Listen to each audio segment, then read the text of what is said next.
For decades, European clubs have been the epicenter of world football. From Real Madrid's dazzling Galacticos to Manchester United's Red Devil royalty, global icons have chased glory on hallowed grounds, with millions glued to their screens from Buenos Aires to Beijing. But the footballing map is changing fast. In 2023, the Saudi Pro League, SPL, spent a staggering $1 billion to recruit some of football's brightest stars. Benzema, Kanté, Mitrovic, Henderson, Neymar, and Ronaldo found themselves not just visiting, but leading the line on Saudi soil. Yet it's not only about famous faces, it's about thousands of new fans, childhood dreams, and a seismic shift in what football means to a region historically known for oil, deserts, and religious pilgrimage. Saudi Arabia's ambitious transformation isn't accidental. Its Vision 2030 plan aims to reimagine the nation's place in the world. Football, the kingdom's beautiful game, sits at the heart of this pivot. Lavish investments, new stadiums, coaching academies, and grassroots campaigns have driven youth participation up by 34% since 2021, making football not merely entertainment, but national pride and economic future. The effect? Stadiums hum with excitement, sports channels deliver world-class coverage, and social media buzzes with memes faster than a Benzema counterattack. Suddenly, the SPL isn't just another league, it's a global headline. Take the signing of Cristiano Ronaldo in early 2023. Some dismissed it as a calculated publicity stunt. But what followed was a spark.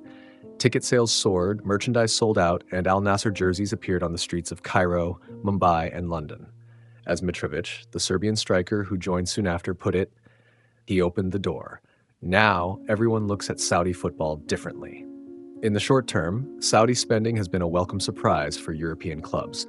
With UEFA's strict financial regulations, top sides now need to offload high-wage surplus players before recruiting new talent. The Saudi Pro League stepped in, wealthy, willing, and not a direct competitor. Result, European clubs balanced their books, reinvested into youth, and even made room for new stars. On an individual level, the transformation is profound. For decades, Saudi children watched La Liga and Premier League matches on TV, imagining themselves among foreign crowds. Now they see the stars play at home. Grassroots initiatives usher children from remote provinces into professional training. Some, like Salam Al-Dawsari and Firas Al-Buraikan, now dream of not just playing for Saudi teams, but starring in Europe. Competition breeds excellence. With Saudi Arabia hosting the 2027 AFC Asian Cup and Club World Cup 2023, the nation is pushing regional rivals to level up and inspiring Asian leagues to chase new standards. Saudi investment has created a ripple effect, increased standards, better coaching, and a new market for global football. Football analysts already debate a future in which England's Premier League and Saudi Arabia's SPL are the two global giants, outpacing Italy, Spain, and Germany in terms of commercial reach and star power. This duality, once thought impossible, may soon be a reality.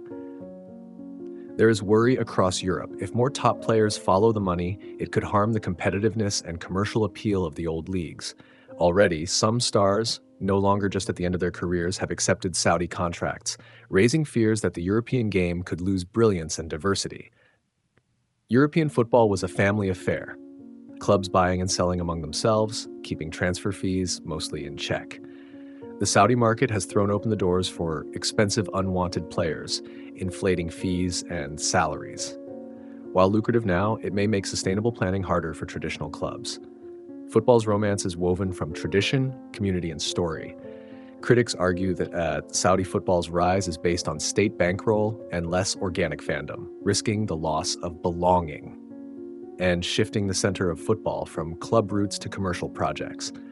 Is football still the people's game if crowds are built by investment rather than legacy? Saudi Arabia's meteoric football rise hasn't come without scrutiny.